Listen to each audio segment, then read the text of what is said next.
আপনি মেন মেনুতে যাবেন। মেন মেনুতে যাওয়ার পরে দেখুন লেখা আছে মেনটেন গিয়ে আপনি ক্লিক করবেন। ক্লিক করার পরে বাঁ সাইডে দেখুন লেখা আছে একবারে তলায় ম্যানেজারে গিয়ে আপনি ক্লিক করবেন।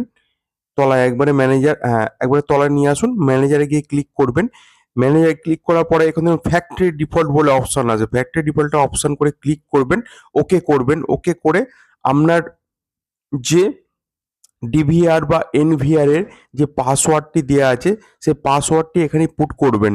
সেই পাসওয়ার্ডটা এখানে পুট করার পরে আপনার কাছে একটি নতুন ইন্টারফেস ওপেন হবে। ওপেন হওয়ার পরে ডিভিআরটা নতুন করে আবার আপ টু ডেট নেওয়া শুরু করবে, বা ফ্যাক্টরি ডিফল্ট বা রিসেট আপনিও বলতে পারেন। আপনার যে একটু টাইম লাগবে, ডিভিআরটি বারবার অফ হবে। আপনাকে ফ্যাক্টরি ডিফল্ট অপশানটা ক্লিক করে দিয়ে আপনাকে আর কোনো রকম বটন আপনাকে টিপতে হবে না। ডিভিআরটি অটোমেটিক আপ টু ডেট হতে থাকবে আর নতুনভাবে প্রসেসিং শুরু হবে। তো এই ক্ষেত্রে আপনার ফ্যাক্টরি ডিফল্টের ক্ষেত্রে কি কি সুবিধার জন্য ফ্যাক্টরি ডিফল্ট দাওয়া কোম্পানির এক্সবিআর বা এনভিআরে করা হয়।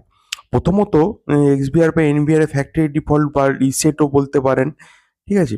এটি করার একটা মূল উদ্দেশ্য হচ্ছে আপনার যদি ডিভিআরটা বা এনভিআরটা কোনো কারণে আপনার অফলাইন দেখাচ্ছে বা কোনো রকম নেটওয়ার্কিংয়ের সুবিধা পাচ্ছেন না, মানে অফলাইনের বারবার ধরে হয়ে যাচ্ছে, বা কোনো রকম একটা ডিভিআরের মধ্যে ফল্ট হচ্ছে, যেই ফল্টটি আপনার বারবার ধরে করছেন, সেই ক্ষেত্রেও সেম সমস্যার সম্মুখীন আপনি হচ্ছেন। সেই ক্ষেত্রে আপনাকে এই ফ্যাক্টরি ডিফল্ট অপশানটিকে কাজে লাগাতে হবে। এটি এতক্ষণ ধরে প্রসেসিংয়েই আছে, একটু টাইম লাগে এটি প্রসেসিং হতে। মোটামুটি ধরুন 2 থেকে 3 মিনিটের মধ্যে টোটাল প্রসেসিংটা কমপ্লিট হয়ে যায়।